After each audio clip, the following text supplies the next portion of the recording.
প্রিয় দর্শক, আসসালামু আলাইকুম। আজকে আমি কথা বলবো ফল খাওয়ার গুরুত্ব নিয়ে। ডাব্লিউএইচওর রিকমেন্ডেশন অনুযায়ী প্রতিদিন আমাদের 3 থেকে 5 ধরনের ফল খাওয়া উচিত, এবং এগুলো যে অনেক খেতে হবে তা না, এগুলো অল্প অল্প করে আসলে আমাদের খেতে হবে। তো অনেকে বলবে যে ফলে রয়েছে প্রচুর ফ্রুক্টোজ, সেটা আমাদের ফ্যাটি লিভার করবে, অমুকটা করবে, বিভিন্ন সমস্যা করবে। হ্যাঁ, দেখুন, আপনি যদি অনেক বেশি পরিমাণে খান সেক্ষেত্রে তো হতেই পারে, ফ্রুক্টোজ থেকে আপনার ফ্যাটি লিভার হতেই পারে।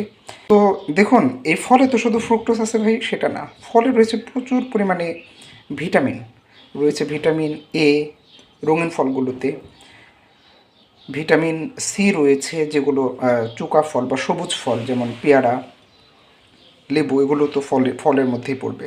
তো সেগুলোর মধ্যে তো প্রচুর পরিমাণে ভিটামিন সি রয়েছে।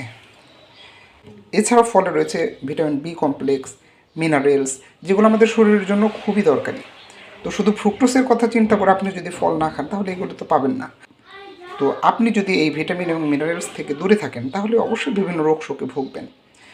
তো যাই হোক, প্রিয় দর্শক, আপনারা ফল খাবেন, অল্প স্বল্প খাবেন, খুব যে খেতে হবে তা না।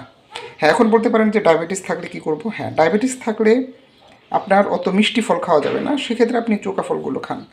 আপনি পেয়ারা খান, আমলকি খান, আপনি আমড়া খান, এগুলো খেতে পারেন। আর মিষ্টি ফল যদি খুবই খেতে হয়, মানে যে এরকম একটা কলা যদি আপনি খান, সেক্ষেত্রে দিনে সর্বোচ্চ একটা খাবেন।